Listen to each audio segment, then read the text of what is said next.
Hello मेरे प्यारे दोस्तों, आप सबको मेरा नमस्कार।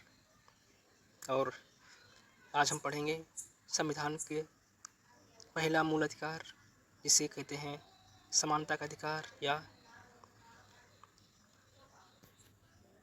समता का अधिकार। आइए शुरुआत करते हैं। समता का अधिकार पढ़ते हैं इसको हम। समानता का अधिकार नंबर 1 ये है आर्टिकल 14 से 18 तक। तो इसके थोड़ा विस्तृत में इसको हम पढ़ते हैं।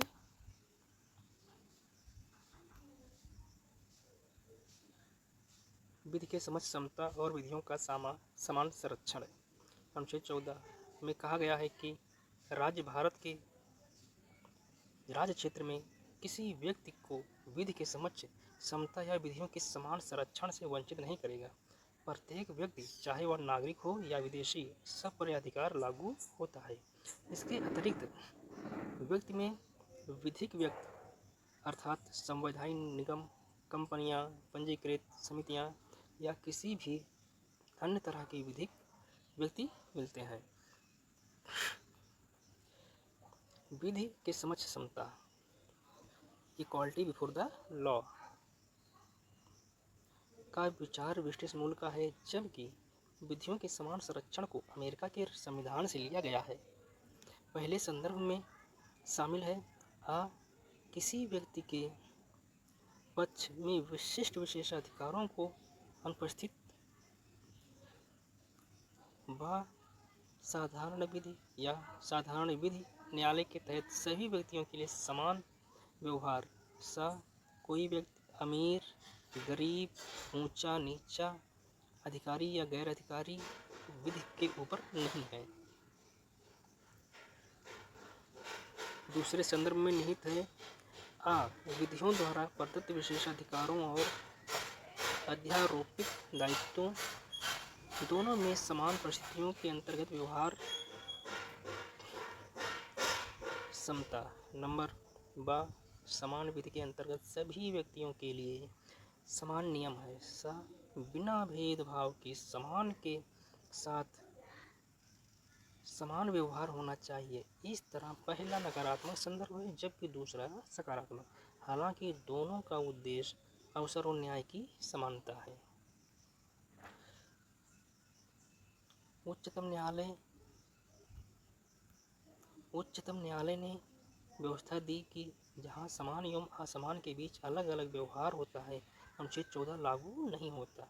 यद्यपि अनुच्छेद 14 श्रेणी विधान को अंगीकृत करता है। यह विधि द्वारा व्यक्तियों, वस्तुओं और लेन देन के तर्कसंगत वर्गीकरण को स्वीकृत करता है, लेकिन वर्गीकरण विवेक शून्य बनावटी नहीं होना चाहिए, बल्कि विवेकपूर्ण, सशक्त और पृथक होना चाहिए।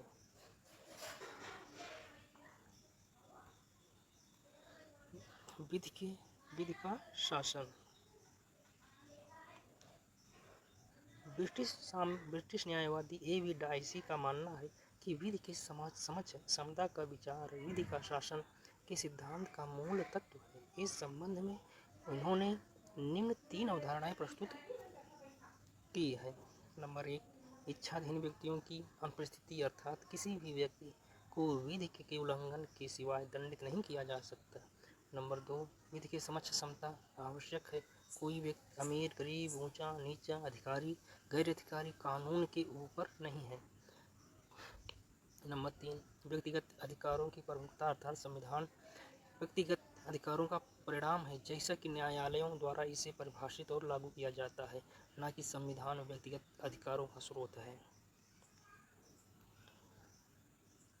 पहले एवं दूसरे कारक ही भारतीय व्यवस्था में लागू हो सकते हैं, तीसरा नहीं। भारतीय व्यवस्था में संविधान ही भारत में व्यक्तिगत अधिकार का स्रोत है। सर्वोच्च न्यायालय का मानना है कि अनुच्छेद 14 के अंतर्गत निम्नलिखित विधि का शासन ही संविधान का मूलभूत तत्व है, इसलिए किसी भी तरह यहाँ तक कि संशोधन के द्वारा भी समाप्त नहीं किया जा सकता। समता के अपवाद। विधि के समक्ष समता का नियम पूर्ण नहीं है तथा इसके लिए कोई संवैधानिक निषेध एवं अन्य अपवाद है। इसका वर्णन इस प्रकार है। नंबर 1, भारत के राष्ट्रपति एवं राज्यपालों को निम्न शक्तियाँ प्राप्त हैं। अनुच्छेद 361 के अंतर्गत। फर्स्ट पॉइंट, राष्ट्रपति या राज्यपाल अपने कार्यकाल में किए गए किसी कार्य या लिए गए किसी निर्णय के प्रति देश के किसी भी न्यायालय में जवाबदेह नहीं होगा। सेकंड पॉइंट, राष्ट्रपति या राज्यपाल के विरुद्ध उसकी पदावधि के दौरान किसी न्यायालय में किसी भी प्रकार की दंडिक कार्यवाही प्रारंभ या चालू नहीं रखी जाएगी। थर्ड पॉइंट, राष्ट्रपति या राज्यपाल को पदावधि के दौरान उसकी गिरफ्तारी या कारावास के लिए किसी न्यायालय से कोई प्रक्रिया प्रारंभ नहीं की जा सकती।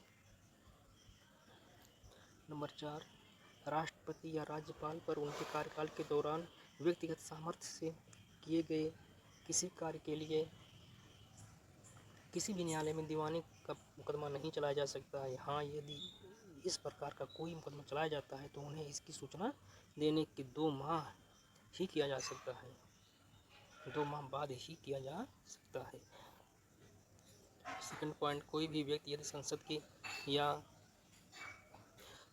के या राज्य विधानसभा की दोनों सदनों में से किसी एक की सत्य कार्यवाही से संबंधित विषय वस्तु का प्रकाशन समाचार पत्र में या रेडियो या टेलीविजन में करता है तो उस पर किसी भी प्रकार का दीवानी या फौजदारी का मुकदमा देश के किसी भी न्यायालय में नहीं चलाया जा सकेगा। 361।